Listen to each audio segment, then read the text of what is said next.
Ona gũtuĩka nĩ gũkoretwo na ũkunderi wa mawĩra, gĩkundi gĩkĩ kĩa andũ ethĩ nĩ kĩgunĩkĩte na mathomo ma kũmateithĩrĩria kwĩyanahũra na gũthondeka mĩeke ya mawĩra. No nyende mbeũ njĩthĩ metĩkĩre kwĩrutĩra wĩra wa moko mao, matige kuga gũtirĩ mawĩra nĩ ithuĩ twĩthondekagĩra tukamenya kĩrĩa tũngĩka kũringana na need ya kĩrĩa kĩrabatarania matũra-inĩ maitũ. Nashukuru sana kwa masomo ambayo nimeweza kuyapata pale KPA Go Blue. Nimeweza kupata skills za kutosha kulingana na masuala ya biashara. Kulingana na MCA wa Nyandarua Karo wa Njarara na mũrũgamĩrĩri wa gĩkundi gĩa CAP Youth Empowerment Ndung'u wa Kahĩro nĩ atĩ gĩkundi gĩkĩ kĩa andũ ethĩ kĩhũrĩtwo njeki na mbeca cia kũmateithia kũgacĩrithia mawĩra marĩa manjĩrĩirie. Ciana ici mũrona igĩkorwo ikĩheo ceki ici makoretwo magĩthomera gũkũ ũhoro wĩgiĩ biashara, entrepreneurship na ũhoro kinya wa climate smart agriculture. So ũrĩa ingĩkorwo ngĩhoya thirikari nĩ gũkoragwo kinya ona makĩenda kũnyitanĩra kinya na private organization nĩgetha tũhote gũkũria Nyandarua itũ kana ona Kenya itũ. Wĩra ũrĩa tũrutaga gũkũ nĩ gũthomithia youth, mbeũ njĩthĩ, nĩo metagwo mbeũ njĩthĩ, tũmaheaga kothi cia moko na tugacoka tukamateithia nginya makahota gwĩteithia na kozi icio, na meteithagia na kuona wĩra kana kwambĩrĩria biashara.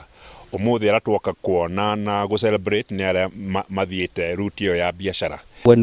Tuona andũ ta thirikari ya Nyandarua kana ta Assembly nĩ turona maũndũ marĩa turauga tũngĩteithania nĩ maũndũ ma bata, maũndũ marĩa marekĩka gũkũ ma gũtũma ciana itrainwo, maũndũ megiĩ ũrĩmi, na mũthenya ũmũthĩ gũkorwo twĩna ihinda rĩa witness ciana ciena what we call successful story, ũndũ ũroneka. Nĩ ũndũ ũnyitĩtwo mbaru nĩ atongoria angĩ na arĩa magunĩkĩte makĩgathĩrĩria itacũkia rĩrĩ, makiuga nĩ ũndũ ũrabatara ũnyitanĩri wa honge cia thirikari na andũ kĩũmbe. Arĩa magunĩkĩte maugĩte marĩ cemba kũrutithia gĩthomo gĩkĩ wĩra na gũtambia mathomo maya kũrĩ aruna ao matũra-inĩ. We can do this better tũngĩhota kũnyitanĩra kinya na investor arĩa angĩ mangĩkorwo makĩenda gũka kũnyitanĩra na ithuĩ nĩgetha tuone ũrĩa tũngĩhota gũteithia andũ arĩa tũkoragwo tũkĩrũgamĩrĩra.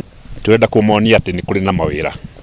Nĩ njũĩ andũ aingĩ metĩkĩtie gũtirĩ na mawĩra, nĩ kũrĩ na mawĩra, na wĩra ũrĩa mũnene mũno ndĩreciria mawĩra marĩa maingĩ mũno makuoneka makumana na wĩra wa gũkũria irio na gũcithondeka na gũcidistribute. Tũra celebrate one, tukamenya andũ aitũ no nĩ magĩa na njĩra ĩramakirie employment. Wa kerĩ nĩ mara expand economy ya Nyandarua, even tax bracket iria tugaga. Ngiribota Inooro TV kuma Olojororok, gũkũ nĩ kaunti-inĩ ya Nyandarua, njĩtagwo Peter Mwangi.